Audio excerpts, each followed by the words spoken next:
Hey guys, welcome to Vedant ಪಾಠಶಾಲೆ.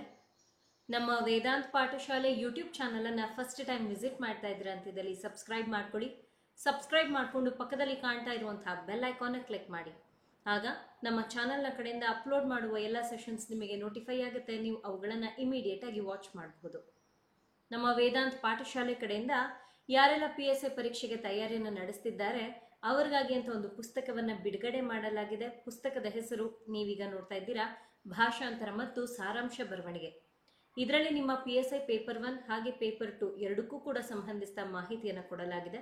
ಪುಸ್ತಕವನ್ನು ಖರೀದಿ ಮಾಡೋದಕ್ಕೆ ಇಲ್ಲಿ ಕಾಣ್ತಾ ಇರುವಂತಹ ಮೊಬೈಲ್ ಸಂಖ್ಯೆಗೆ ನಿಮ್ಮ ವಿಳಾಸವನ್ನು ವಾಟ್ಸಪ್ ಅಥವಾ ಟೆಲಿಗ್ರಾಮ್ ಮುಖಾಂತರ ಕಳಿಸ್ಕೊಡಿ. ಇಂಡಿಯಾ ಪೋಸ್ಟ್ ಮುಖಾಂತರ ಪುಸ್ತಕವನ್ನು ನಿಮ್ಮ ವಿಳಾಸಕ್ಕೆ ತಲುಪಿಸಲಾಗುತ್ತೆ. ನಮ್ಮ ಪುಸ್ತಕ ಈಗ ಅಮೆಜಾನ್, ಫ್ಲಿಪ್ಕಾರ್ಟಲ್ಲೂ ಅವೈಲಬಲ್ ಇದ್ದು ನೀವು ಹೋಗಿ ಅಲ್ಲಿಯೂ ಕೂಡ ಖರೀದಿಯನ್ನು ಮಾಡಬಹುದು.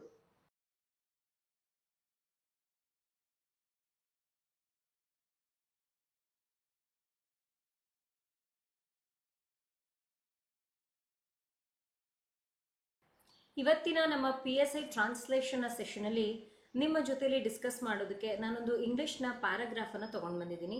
ನೋಡೋಣ ಅದು ಏನಿದೆ ಅಂತ. ಅದಕ್ಕೂ ಮುನ್ನ I hope you guys know that ನಾನು ನಿಮಗಾಗಿ ಟಾರ್ಗೆಟ್ 402 PSI ಕ್ಲಾಸಸನ್ನು ಮಾಡಿಕೊಡ್ತಾ ಇದ್ದೀನಿ.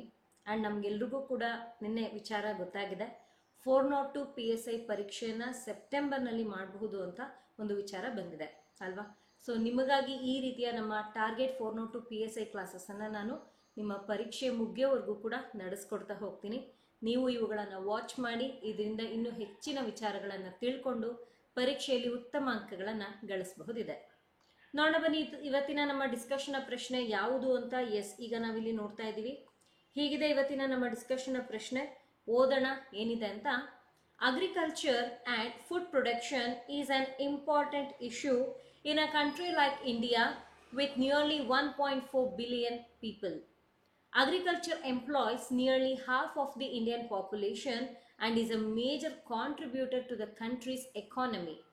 Whatever the solution to the farmers' protests, sustainability should be an important part of the conversation. Farmers in many states produce crops such as rice that require a lot of water, which depletes groundwater. ಹೀಗಿದೆ ಇವತ್ತಿನ ನಮ್ಮ discussion ಪ್ರಶ್ನೆ.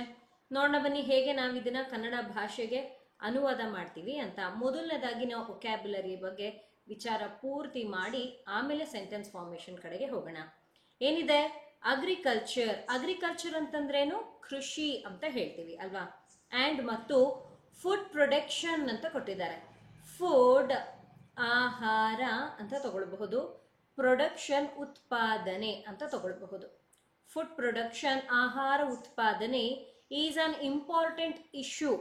Important ಅಂತಂದರೆ ಮುಖ್ಯವಾದ, ಪ್ರಮುಖವಾದ, anything ಯಾವುದಾದ್ರೂ ತಗೊಳ್ಳಿ. ನಾನಿಲ್ಲಿ ಮುಖ್ಯವಾದ ಅಂತ ತಗೊಂಡಿದ್ದೀನಿ. ಇಶ್ಯೂ ಅಂತಂದರೆ ಸಮಸ್ಯೆ.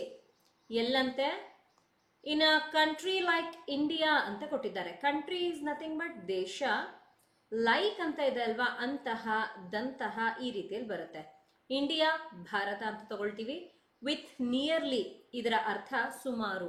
ಎಕ್ಸಾಕ್ಟ್ ಆಗಿ ಇಲ್ಲಿ ನಮಗೆ ಕೊಟ್ಟಿಲ್ಲ, ಪಾಪ್ಯುಲೇಷನ್ ಬಗ್ಗೆ ಎಕ್ಸಾಕ್ಟ್ ಇನ್ಫಾರ್ಮೇಶನ್ ಇಲ್ಲ. ಸುಮಾರು, ಹತ್ತತ್ರ ಅಂತ ಇಲ್ಲಿ ಕೊಟ್ಟಿರೋದು. ಹಾಗಾಗಿ ನಾವು ಕೂಡ ಹಾಗೆ ತಗೊಳ್ಳೋಣ. ಸುಮಾರು 1.4 ಹೀಗೆ ಬರುತ್ತೆ. ಬಿಲಿಯನ್ ಅಂತಂದ್ರೇನು? ಶತಕೋಟಿ ಅಂತ ಹೇಳ್ತೀವಿ. ಪೀಪಲ್ ಅಂತ ಕೊಟ್ಟಿದ್ದಾರಲ್ವಾ, ಇದನ್ನ ಜನರು ಅಂತ ತಗೊಳ್ಬಹುದು. ಇಲ್ಲಿಗೆ ವೊಕ್ಯಾಬ್ಯುಲರಿ ಕಂಪ್ಲೀಟ್ ಆಗಿದೆ. ಏನ್ ಹೇಳ್ತಾ ಇದ್ದಾರೆ ಇಲ್ಲಿ? ಒಂದು ದೇಶದ ಹೆಸರನ್ನ ತಗೊಂಡಿದ್ದಾರೆ, ಅದೇ ನಮ್ಮ ಭಾರತ. ನಮ್ಮ ಭಾರತದಲ್ಲಿರುವಂತಹ ಜನಸಂಖ್ಯೆ ಸುಮಾರು ಒಂದು ಲೆಕ್ಕ ಕೊಟ್ಟಿದ್ದಾರೆ ಇಲ್ಲಿ. ಅದನ್ನ ಮಾತಾಡ್ತಾ ಇಲ್ಲಿ ನಮ್ಮಲ್ಲಿರುವಂತಹ ಕೃಷಿ ಹಾಗೆ ಆಹಾರ ಉತ್ಪಾದನೆಯಲ್ಲಿ ಕೆಲವು ಸಮಸ್ಯೆ ಇದೆ ಅಂತ ಹೇಳ್ತಾ ಇದ್ದಾರೆ. ಅದೇನು ಅಂತ ನಾವು ನೋಡೋಣ. ಹಾಗಾದ್ರೆ ಇದನ್ನ ಹೇಗೆ ಪ್ರಾರಂಭ ಮಾಡಬೇಕು ಅದು ಇಂಪಾರ್ಟೆಂಟ್ ಆಗುತ್ತೆ, ಹೇಳ್ಕೊಡ್ತೀನಿ ನೋಡಿ. ಮೊದಲನೇದಾಗಿ ಪಾಪ್ಯುಲೇಷನ್ ಬಗ್ಗೆ ಬರೆಯೋಣ. ಓಕೆ, ಸುಮಾರು ಎಷ್ಟು? 1.4 ಶತಕೋಟಿ. 1.4 ಶತಕೋಟಿ ಜನರನ್ನು, ಶತಕೋಟಿ ಜನರನ್ನು ಹೊಂದಿರುವ ಯಾರು? ಬರೆಯೋಣ. ಹೊಂದಿರುವ ಭಾರತದಂತಹ ಭಾರತದಂತಹ ದೇಶದಲ್ಲಿ ಏನಂತೆ ಸಮಸ್ಯೆ ಹೇಳಿದ್ದಾರೆ ಅದನ್ನ ಬರೆಯೋಣ. ಭಾರತದಂತಹ ದೇಶದಲ್ಲಿ ಕೃಷಿ ಮತ್ತು ಆಹಾರ ಉತ್ಪಾದನೆಯಲ್ಲಿ, ಬೇಡ ಆಹಾರ ಉತ್ಪಾದನೆಯು ಅಂತ ತಗೊಳ್ಳೋಣ, ಬೆಟರ್ ಆಗಿರುತ್ತೆ. ಆಹಾರ ಉತ್ಪಾದನೆಯು ಏನಾಗಿದೆ, ಒಂದು ಪ್ರಮುಖ ಇಶ್ಯೂ ಅಂತಂದ್ರೆ ಸಮಸ್ಯೆಯಾಗಿದೆ. ಯಾಕೆ ಹೀಗಿಲ್ಲಿ ಹೇಳ್ತಾ ಇರುವಂಥದ್ದು? ಕಾರಣ ಕೃಷಿಯಲ್ಲಿ ತೊಡಗಿಸ್ಕೊಳ್ಳುವಂಥವರ ಸಂಖ್ಯೆ ಸ್ವಲ್ಪ ಮಟ್ಟಿಗೆ ಕಡಿಮೆ. ನೋಡಿ, ಹೀಗೆ ಇಲ್ಲಿ ಬರಿಬಹುದು. ಮೊದಲನೇದಾಗಿ ಬರ್ದಿದ್ದೇನು, ಪಾಪ್ಯುಲೇಷನ್ ಬಗ್ಗೆ. ಈ ಪಾಪ್ಯುಲೇಷನ್ ಹೊಂದಿರುವಂಥವ್ರು ಯಾರು, ಅಲ್ಲಿ ಯಾವ ವಿಚಾರಕ್ಕೆ ಸಂಬಂಧಿಸಿದ ಹಾಗೆ ಇಶ್ಯೂ ಅನ್ನುವಂಥದ್ದಿರೋದು ಅದನ್ನ ಬರೆಯಲಾಗಿದೆ.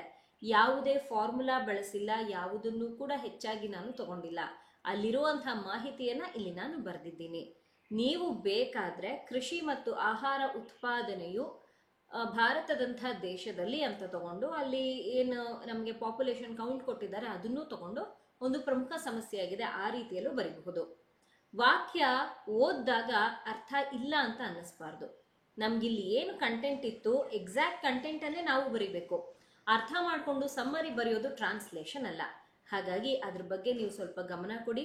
ಆ ಒಂದು ಕಾರಣಕ್ಕಾಗಿ ಪ್ರತಿಯೊಂದು ಪದದ ಅರ್ಥವನ್ನು ನಾನು ನಿಮಗೆ ಹೇಳ್ಕೊಡ್ತಾ ಹೋಗ್ತೀನಿ.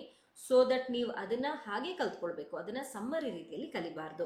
ಮೊದಲನೇ ವಾಕ್ಯ ಈ ರೀತಿಯಲ್ಲಿತ್ತು. ಎರಡನೇ ವಾಕ್ಯ ನೋಡಿ ಹೀಗಿದೆ, ಏನಿದೆ ಅಂತ ಓದೋಣ ಬನ್ನಿ. ಅಗ್ರಿಕಲ್ಚರ್ ಈಗಷ್ಟೇ ನಾವು ಬರೆದ್ವಿ. ನಾನು ನಿಮಗೆ ಕ್ಲಾಸಲ್ಲಿ ಹೇಳಿದ್ದೆ, ನಮಗೆ ಗೊತ್ತಿರುವಂತಹ ಪದಗಳನ್ನ ಬಾರಿ ಬಾರಿ ಬರೆಯೋದು ಬೇಡ. ನನಗೆ ಗೊತ್ತಿಲ್ಲ, ಮರ್ತು ಹೋಗ್ತೀನಿ, ಹೊಸ ಪದ ಮೊದಲನೇ ಬಾರಿ ಕೇಳ್ತಾ ಇದ್ದೀನಿ, ಅಂತಹ ಸಂದರ್ಭಗಳಲ್ಲಿ ಮಾತ್ರ ಬರಿಬೇಕು. ಓಕೆ, ಎಂಪ್ಲಾಯೀಸ್ ಅಂತ ಇದೆ, ಅಂದ್ರೆ ಕೆಲಸವನ್ನ ಕೊಡುವಂಥದ್ದು ಅಂತ ತಗೊಳ್ಳೋಣ. ನೇಮಿಸು, ಇಷ್ಟನ್ನ ನಾನು ತಗೊಳ್ತೀನಿ. Nearly half of the Indian population, ಇದನ್ನು ಅಷ್ಟೇ ನಾವು ಸರಿಸುಮಾರು ಹತ್ತತ್ರ ಮಾತಾಡ್ತೀವಲ್ವಾ ಆಡು ಭಾಷೆಯಲ್ಲಿ, ಅದೇ ಅರ್ಥವನ್ನು ಕೊಡುತ್ತೆ. Half of the Indian population, ಭಾರತದ ಅರ್ಧದಷ್ಟು ಜನಸಂಖ್ಯೆ. ಇಷ್ಟು ಸೇರಿ ಹೀಗೆ ಬರಿಬಹುದು. ಬರಿತಾ ಇದ್ದೀನಿ. ಭಾರತದ ಅರ್ಧದಷ್ಟು ಪಾಪ್ಯುಲೇಷನ್ ಅಂತಿದೆ ಅಲ್ವಾ, ಏನಂತ ತಗೊಳ್ಳೋಣ, ಜನಸಂಖ್ಯೆ ಅಂತ ತಗೊಳ್ಳೋಣ. ಅಂಡ್ ಮತ್ತು ಅಂತ ಕೊಟ್ಟಿದ್ದಾರೆ. Is a major contributor to the country's economy. Major ಅನ್ನುವಂಥದ್ದನ್ನ ದೊಡ್ಡ ಅಂತ ತಗೊಳ್ತಾ ಇದ್ದೀನಿ. ಕಾಂಟ್ರಿಬ್ಯೂಟರ್ ಅಂತ ಕೊಟ್ಟಿದ್ದಾರೆ, ಇದನ್ನ ಕೊಡುಗೆದಾರ ಅಂತ ತಗೊಳ್ಬಹುದು. ಕೊಡುಗೆದಾರ ಅಂತ ತಗೊಳ್ಳೋಣ. ಓಕೆ, ಯಾವುದಕ್ಕಾಗಿ? ನಮ್ಮ ದೇಶದ ಆರ್ಥಿಕತೆಗೆ ತಗೊಳ್ಳೋಣ. ದೇಶದ ಆರ್ಥಿಕತೆಗೆ. ಓಕೆ, ಹೀಗೆ ಇಲ್ಲಿ ತಗೊಳ್ಳಲಾಗಿದೆ. ಏನ್ ಹೇಳಿದ್ದಾರೆ ಅಂತ ಅರ್ಥ ಮಾಡ್ಕೊಳ್ಳೋಣ. ಇಲ್ಲಿ ನಾವು ಮಾತಾಡ್ತಾ ಇರುವಂತದ್ದು ಅಗ್ರಿಕಲ್ಚರ್ ಏನ್ ಮಾಡ್ತಿದೆ, ನೇಮಿಸ್ಕೊಳ್ತಾ ಇದೆ. ಯಾರನ್ನ? ಭಾರತದ ಅರ್ಧದಷ್ಟು ಜನಸಂಖ್ಯೆಯನ್ನ, ಅದು ಸುಮಾರು ಅಂತ ಕೂಡ ಮೆನ್ಷನ್ ಮಾಡಿದ್ದಾರೆ. ಆಮೇಲೆ ನಮಗೆ ಕಾಣ್ತಾ ಇದೆ ಆ್ಯಂಡ್ ಅನ್ನುವಂಥ ಒಂದು ಕಂಜಂಕ್ಷನ್. ಏನ್ ಮಾಡ್ಕೊಳ್ತೀವಿ, ಇಲ್ಲಿಂದ ಇಲ್ಲಿಗೆ ಒಂದು ಭಾಗ ಮಾಡ್ಕೊಳ್ತೀವಿ, ಇಲ್ಲಿಂದ ಇಲ್ಲಿಗೆ ಮತ್ತೊಂದು ಭಾಗ ಮಾಡ್ಕೊಳ್ತೀವಿ. ಇಲ್ಲಿ ಅಗ್ರಿಕಲ್ಚರ್ ಅನ್ನುವಂಥದ್ದು ಎರಡೂ ವಿಚಾರಗಳಿಗೆ, ಇದು ಮೊದಲನೇ ವಿಚಾರ, ಇದು ಎರಡನೇ ವಿಚಾರ, ಎರಡೂ ವಿಚಾರಗಳಿಗೆ ಇದೇ ಸಬ್ಜೆಕ್ಟ್ ಆಗಿ ನಿಂತ್ಕೊಳ್ಳುತ್ತೆ. ಓಕೆ, ಇಲ್ಲಿ ಅವ್ರೇನ್ ಹೇಳಿರುವಂಥದ್ದು ನೋಡಿ, ಇದು ದೊಡ್ಡ ಕೊಡುಗೆದಾರನಾಗಿ ನಿಂತಿದೆ. ಯಾಕಾಗಿ? ಯಾವುದಕ್ಕೆ? ನಮ್ಮ ದೇಶದ ಆರ್ಥಿಕತೆಗೆ. ಹೇಗ್ ಬರೆಯೋದು? ಎರಡೂ ವಿಚಾರಗಳನ್ನ ಒಂದಾದ್ಮೇಲೆ ಒಂದು ಬರೆದ್ರೆ ವಾಕ್ಯ ಮುಗಿದು ಹೋಗುತ್ತೆ. ನಮ್ಮ ಸಬ್ಜೆಕ್ಟ್ ಏನು? ಅಗ್ರಿಕಲ್ಚರ್. ಬರೆಯೋಣ. ಕೃಷಿಯು ಏನ್ ಮಾಡ್ತಾ ಇದೆ? ಯಾರನ್ನ? ಕೃಷಿಯು ಭಾರತದ ಸುಮಾರು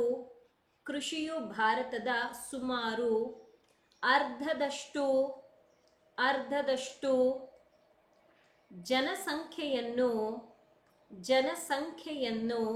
ಏನು ಮಾಡಿದೆ? ಜನಸಂಖ್ಯೆಯನ್ನು ನೇಮಿಸುವುದು. ಬಿಕಾಸ್ ಅದಿರುವಂಥದ್ದು ನಮಗೆ ಪ್ರೆಸೆಂಟ್ ಟೆನ್ಸ್ ಅಲ್ಲಿ, ಅದರಲ್ಲೂ ಸಿಂಪಲ್ ಪ್ರೆಸೆಂಟ್ ಟೆನ್ಸ್ ಅಲ್ಲಿ ಇದೆ ನೋಡಿ. ವರ್ಬ್ಗೆ ಎಸ್ ಆಡ್ ಆಗಿದೆ, ಸೊ ಹಾಗಾಗಿ ಇದನ್ನ ಈ ರೀತಿಯಲ್ಲಿ ತಗೊಳ್ಬೇಕಾಗುತ್ತೆ. ಅದಾದ್ಮೇಲೆ ನಮಗೆ ಮತ್ತು ಅಂತ ಒಂದು ಕಂಜಂಕ್ಷನ್ ಇದೆ, ತಗೊಳ್ಳೋಣ. ಈಸ್ ಅ ಮೇಜರ್ ಕಾಂಟ್ರಿಬ್ಯೂಟರ್ ಬರೆಯೋಣ. ಮತ್ತು ಮತ್ತು ಈ ರೀತಿಯಲ್ಲಿ ಇದನ್ನ ಬರೆದ್ರೆ ಬೆಟರ್ ಇರುತ್ತೆ. ದೇಶದ ಆರ್ಥಿಕತೆಗೆ ದೊಡ್ಡ ಕೊಡುಗೆದಾರನಾಗಿದ್ದಾನೆ, ಈ ರೀತಿಯಲ್ಲಿ ಬರೀಬಹುದು ಇದನ್ನ.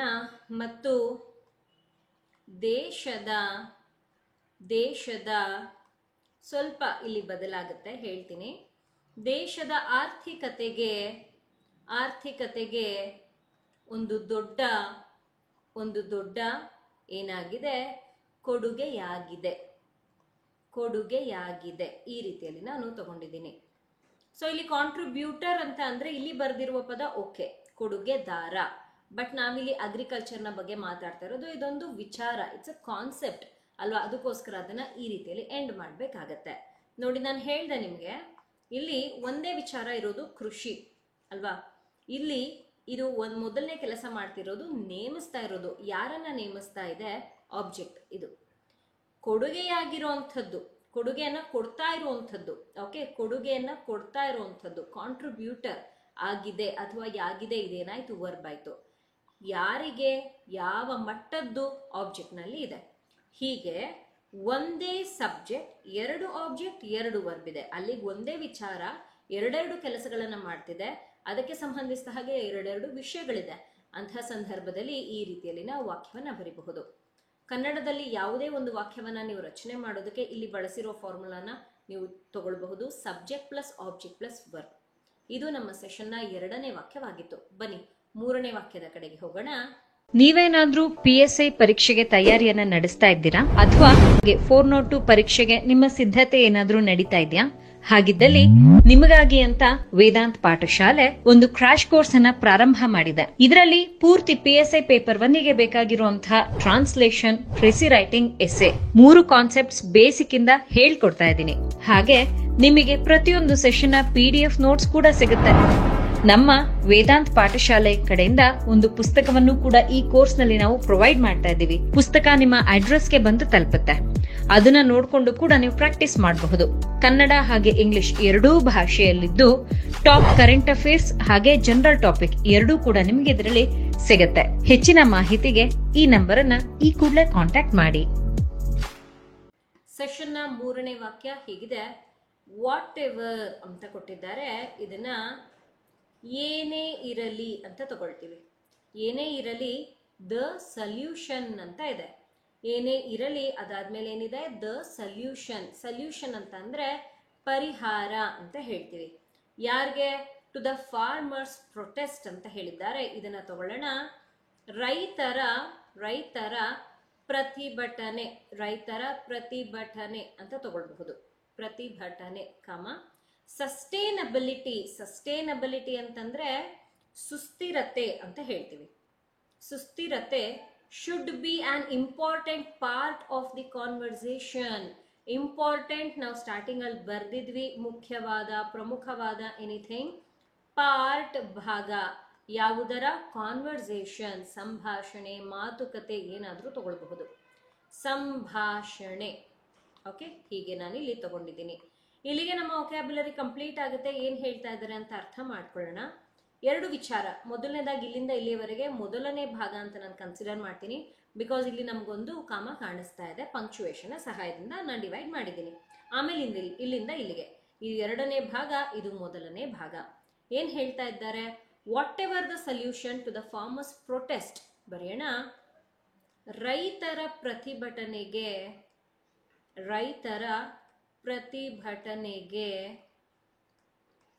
ಯಾವುದೇ ಪರಿಹಾರವಿರಲಿ. If you want you can also write in this manner. ಯಾವುದೇ ಪರಿಹಾರವಿರಲಿ, ಯಾವುದೇ ಪರಿಹಾರವಿರಲಿ, ಸುಸ್ಥಿರತೆ ಶುಡ್ ಬಿ ಅಂದ್ರೆ ಸಸ್ಟೈನಬಿಲಿಟಿ, ಇದು ಬೇಕು. ನೆನ್ಪಿಟ್ಕೊಳ್ಳಿ, ನೀವು ಎಲ್ಲೇ ಇದನ್ನ ನೋಡಿದ್ರು ಬೇಕು ಅಂತ ತಗೊಳ್ಳಿ. ಓಕೆನಾ? This is important to remember. Should ಅನ್ನುವಂಥದ್ದನ್ನ ಕನ್ನಡದಲ್ಲಿ ಬೇಕು ಅಂತ ತಗೊಳ್ತೀವಿ. ಈ ಸಸ್ಟೈನಬಿಲಿಟಿ ಅಂದ್ರೆ ಸುಸ್ಥಿರತೆ ಇರಬೇಕು. ಶುಡ್ ಬಿ ಯಾವುದರಲ್ಲಿ? ಸಂಭಾಷಣೆಯ ಒಂದು ಭಾಗವಾಗಿ ಇರಬೇಕು. ಹೇಗೆ ಬರೆಯೋದು ಅದನ್ನ ತಗೊಳ್ಳೋಣ. ಸುಸ್ಥಿರತೆಯು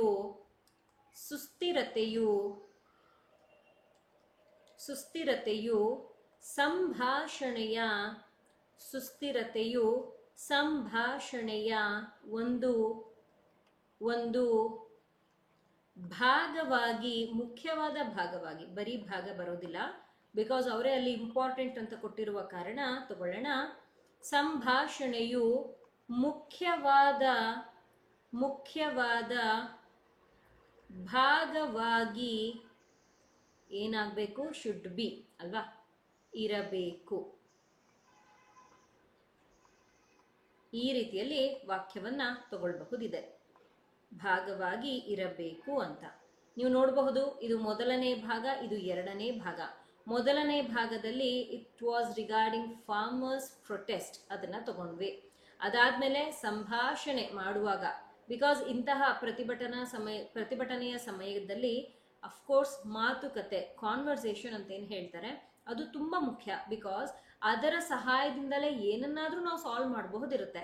ಹಾಗಾಗಿ ಅಲ್ಲಿ ಏನ್ ಮೇಂಟೈನ್ ಆಗಬೇಕು ಅಂತ ಹೇಳಿರುವಂಥದ್ದು ಸುಸ್ತಿರತ್ತೆ. ಆ ವಿಚಾರವನ್ನ ಇಲ್ಲಿ ತಗೊಂಡ್ವಿ. ಇಲ್ಲೂ ಕೂಡ ಯಾವುದೇ ಫಾರ್ಮುಲಾ ಬಳಸಿಲ್ಲ, ನಾನು ಡಿವೈಡ್ ಮಾಡ್ಕೊಂಡು ಹೆಂಗೆ ಸೆಂಟೆನ್ಸ್ ಅನ್ನ ಫ್ರೇಮ್ ಮಾಡಬಹುದು ಅಂತ ನಿಮ್ಗೆ ಹೇಳ್ಕೊಟ್ಟೆ. ಓಕೆ, ಮೂರನೇ ವಾಕ್ಯ ಇದಾಗಿತ್ತು. ನಾಲ್ಕನೇ ವಾಕ್ಯದ ಕಡೆಗೆ ಹೊರಟಿದ್ದೀನಿ. ನೋಡಿ, ಹೀಗಿದೆ. ಫಾರ್ಮರ್ಸ್, ಇವರನ್ನ ರೈತರು ಈ ರೀತಿಯಲ್ಲಿ ತಗೊಳ್ಬಹುದು. ಇನ್ ಮೆನಿ ಸ್ಟೇಟ್ಸ್, ಅನೇಕ ರಾಜ್ಯಗಳಲ್ಲಿ ಅಂತ ಬರುತ್ತೆ.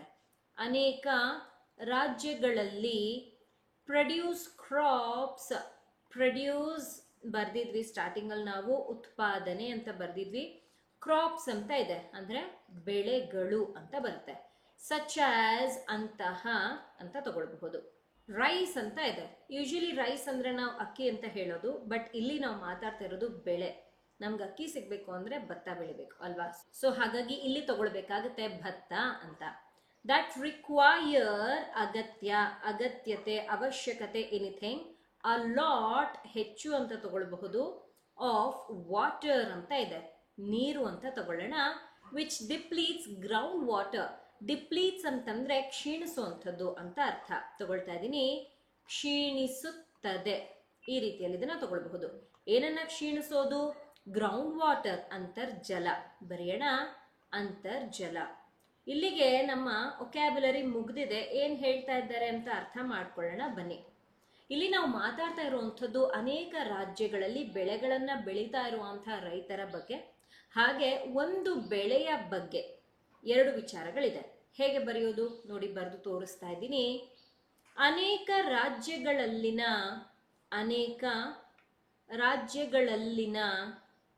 ಹೀಗೆ ತಗೊಳ್ಳೋಣ. ಅನೇಕ ರಾಜ್ಯಗಳಲ್ಲಿ ರೈತರು, ದಿಸ್ ಇಸ್ ಬೆಟರ್, ರೈತರು, ಅನೇಕ ರಾಜ್ಯಗಳಲ್ಲಿ ರೈತರು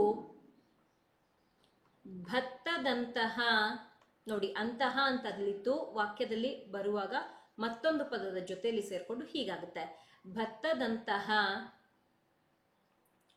ಬೆಳೆಗಳ ಉತ್ಪಾದನೆಯನ್ನು ಅಥವಾ ಬೆಳೆಗಳನ್ನು ಬೆಳೆಯುತ್ತಾರೆ, ಎನಿಥಿಂಗ್ ಇಸ್ ಓಕೆ. ಉತ್ಪಾದನೆಯನ್ನು ಮಾಡುತ್ತಾರೆ. ಇಲ್ಲಿ ಈ ರೀತಿಯಲ್ಲಿ ತಗೊಳ್ಬೇಕು. ಯಾಕೆ? ಬಿಕಾಸ್ ಅವ್ರು ಇಲ್ಲಿ ನಮಗೆ ಹೀಗೆ ಕೊಟ್ಟು ಎರಡನೇ ಭಾಗಕ್ಕೆ ಬಂದಿರುವಂಥದ್ದು. ಓಕೆ, ಮಾಡುತ್ತಾರೆ. ಅದು ಹೆಚ್ಚಿನ ರಿಕ್ವೈರ್ಸ್ ಲಾಟ್ ಆಫ್ ವಾಟರ್, ಹೆಚ್ಚಿನ ನೀರಿನ ಅಗತ್ಯವನ್ನು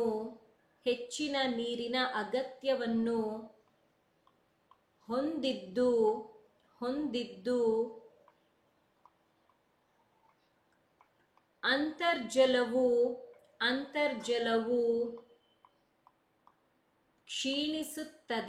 ಅಂತರ್ಜಲವು ಕ್ಷೀಣಿಸುತ್ತದೆ.